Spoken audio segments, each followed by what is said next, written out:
try this turret minigame again. Interestingly, I just found out while I was playing this level that press L2 before one. Okay, that's part of the problem. So do I just charge up the thing? Sounds like more and more intense. So let down the bullets and control this thing. Alright, sounds like we're pretty much at the top of our bullet here.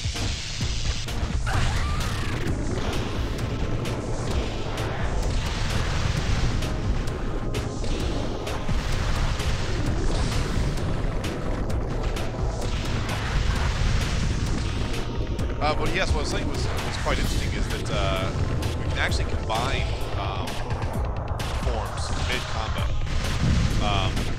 So if I'm chopping guys up in my regular human suit and I swap to my sword or I swap to my gun suit and I start shooting with bullets, then it actually adds the combo modifier of all my plasma bullets to all my sword combos.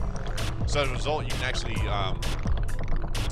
you get this very interesting combination of gameplay where you're switching mid-fight between your melee and your ranged forms, and through those forms, build up these massive combo multipliers. It's actually quite a lot of fun.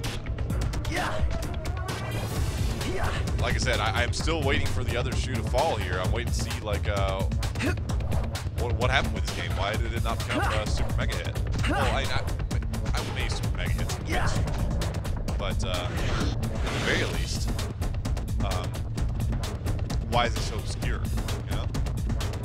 Which, to be fair, just because a game is obscure doesn't necessarily mean there's anything wrong with it. There's actually a lot of games out there that fell into obscurity just through no fault of their own.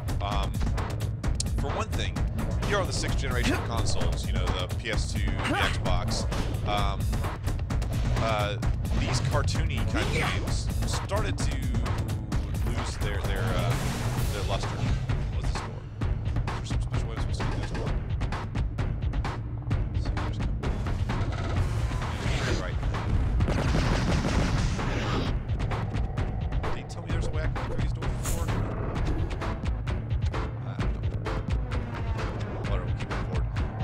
But yeah, partially because on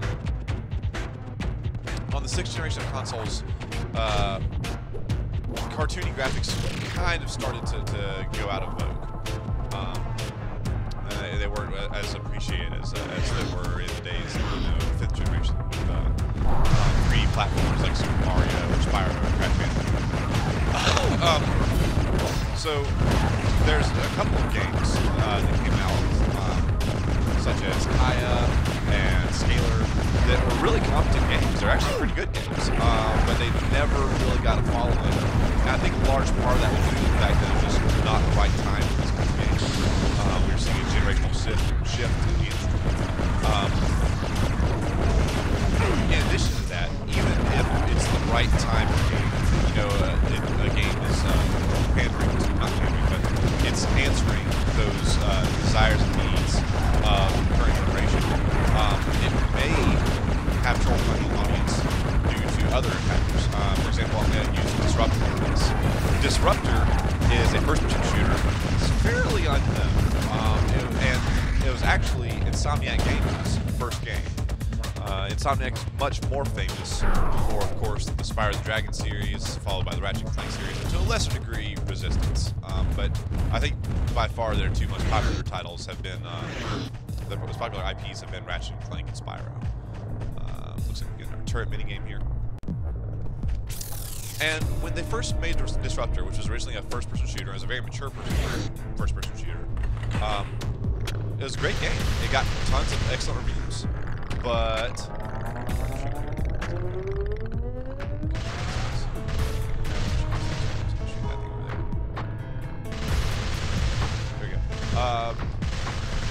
even though the game got excellent reviews, it had pretty much no marketing. I believe the CEO mentioned that of Insomniac Games mentioned that like there's one magazine ad maybe for Disruptor, and as a result, just nobody knew about it, and that lack of marketing really shot them in the foot. And so I'm gonna build anything else in here. I wonder why I keep on seeing these other areas that I can't see. What if these are just secret areas? or if it's someplace I have to come back later. Oh, look out, we got turret things. Alright, so I gotta be a lizard. I'm a lizard. Alright. That is that. Oh, whoa, that's all I want to do. Alright, now I'm an invisible lizard. Go, invisible lizard. Oh, I'm gonna run out of juice. Woo! Made it. Oh, it's one of these things. Okay. Oh, almost at it. Dang, these rhythm games, though. Now, even though I'm notoriously terrible at rhythm games, I actually want to go ahead and hand it to the developers a little bit for, you know, trying to do something unique here. I don't feel like they're totally throwing out the baby with bathwater or anything, but I do feel like when they made this game, they weren't content just to rest on what all the other cartoony platformers have done before them, you know, or brawlers, or however you want to classify this game. Because indeed, there's multiple genres that it kind of dips into. They said, all right, let's make some core gameplay that's fun, but then let's see how we can modify that. You know, add some interesting elements to it. These mini game elements, and these little rhythm games that you have to do. Not only as traversal puzzles, you know, to open up new doors and new areas, but also bring it in even to combat, you know? Boink, boink, boink!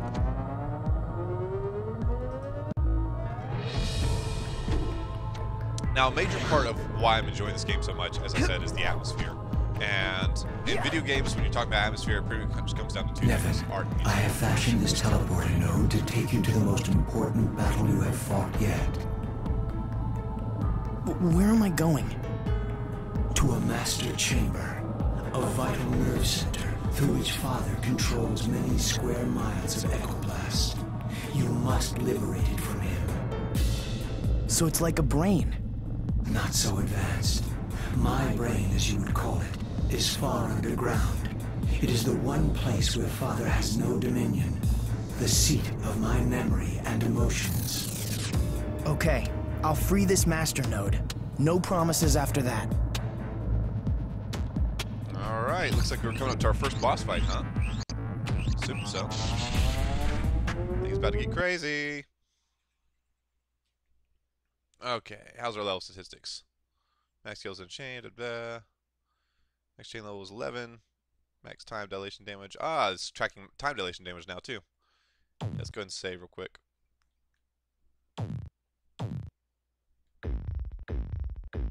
See, plasma acquired there. Cool.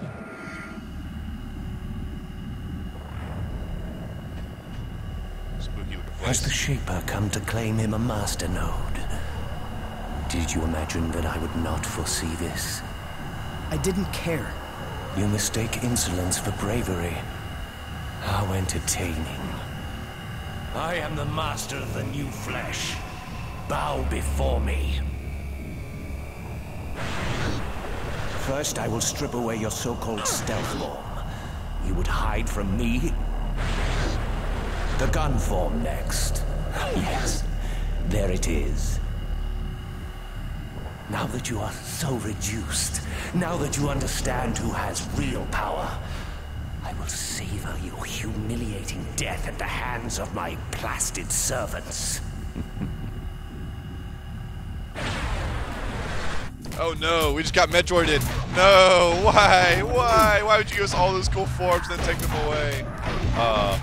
In reality, like, this is a commonly used trope in video games where you start off the first level with like pretty much all of your power-ups and then you have to take them away and have to regain them. Usually there's some reference to Metroid involved with it, because Metroid's perhaps the most famous example of it. But in reality, I don't really have an opinion one way or the other about this particular trope. You know, I can't say it's really positive or really negative. I understand the purpose of it. You know, they want to really show off all the cool stuff that you get to do in this game as early as possible. But they also want to really make you, I don't know, I guess learn to utilize each of your powers to their highest ability, you know? So you kind of spend some time learning and relearning stuff. What's this thing do exactly?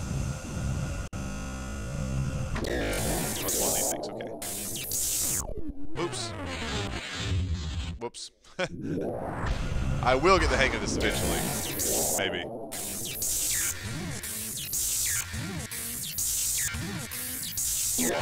Cool, got it.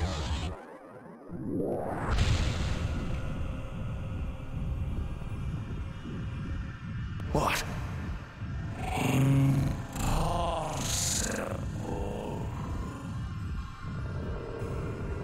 You have freed this master node. Barely. Paavo jacked my suit and stole my other forms. I will design fortified versions as soon as possible. Or maybe I should just get far away from Paavo. Like, maybe do some fleeing? It is your choice. Do you wish to reunite with Stone or Arana? They're alive? They ejected safely, but landed many miles away from each other. How do I find Arana? The teleporter?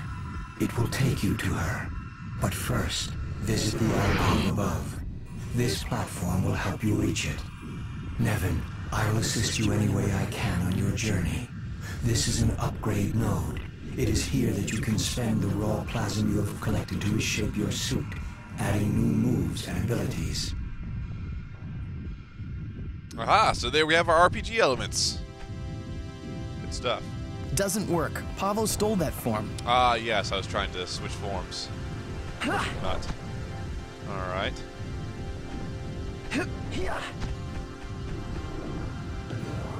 Alright, what do we have here? Just different attacks. Cold Rush, Morph Rush. Sword form while on the ground, deliver a powerful buff. Alright. Grenade. These are for my gun form, okay. These are for my stealth form. Let's see, increase the strength of my polysuit by adding improved structure, increase the maximum suit health by 25%. Maximum suit health. Wait, does that do the same thing? Durability increases maximum health. That increases maximum health. That increases maximum health. These are just different ways of saying it increases maximum health. Okay. Oh, siphon temporal energy from different points in time. Increases the maximum. Okay. And these are my basic attacks, it looks like. There's a gun cycle? What is that? Required guns. Oh, okay. Gotcha.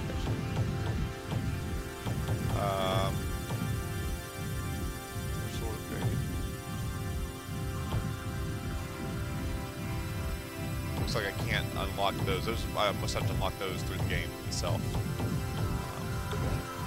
Alright, so I can get extra health basically, or I can get new combos.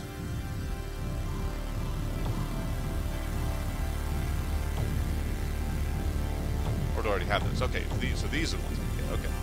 Hold towards the enemy, smashing with a shoulder jab, press X while holding that to roll, that. More push. I'm always hesitant to spend RPG points on combos because I never remember them. Alright, hold L2, press that, hold that. These are relatively complex button moves.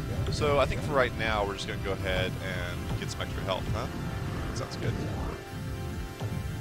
Alright, that's all we can buy for now, so we're done.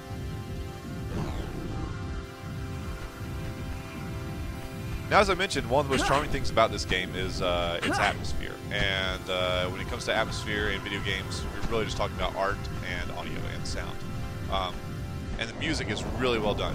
Unfortunately, you guys may not be able to listen to the music with me because it's been causing some copyright notices. And let's go ahead and get this out of the way. I absolutely 100% support creators' rights. It's not my intention to infringe upon any copyright in any way. I'm really only doing this to really bring attention and publicity to these kind of underrated So gems. where's Arana? She must be around here someplace. Well, let's see. So yeah, I'm really, more power to them. If there's any copyright notices on my account, I'm always very quick to acknowledge those. But something that's very cool that YouTube has started doing is allowing us to remove copyrighted songs from our videos while maintaining the rest of the audio in the video, which is Those look great. kind of dangerous. See, we have explosive containers, huh? Alright, folks, let's do this.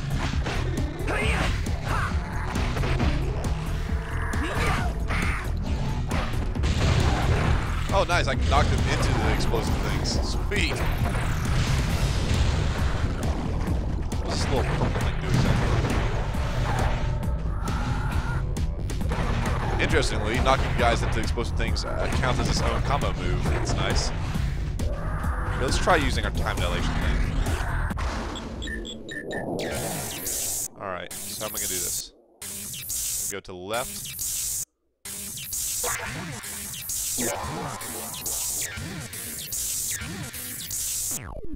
No, not quite. But I did okay. At least I destroyed one of them. Alright. What we got here? Anyway, yeah, so YouTube has started doing this thing where we can actually remove copyrighted audio while maintaining the rest of the audio in our videos, which I think is phenomenal. That's great. It allows us to, you know, it allows, especially Let's Players like myself, to maintain, you know, still be able to show off the Let's Plays that we're doing without, while avoiding those copyright strikes, which is fantastic. Unfortunately, as I said, this means that you guys may not be able to listen to the soundtrack with me, and I apologize for that. But I can assure you, it's fantastic.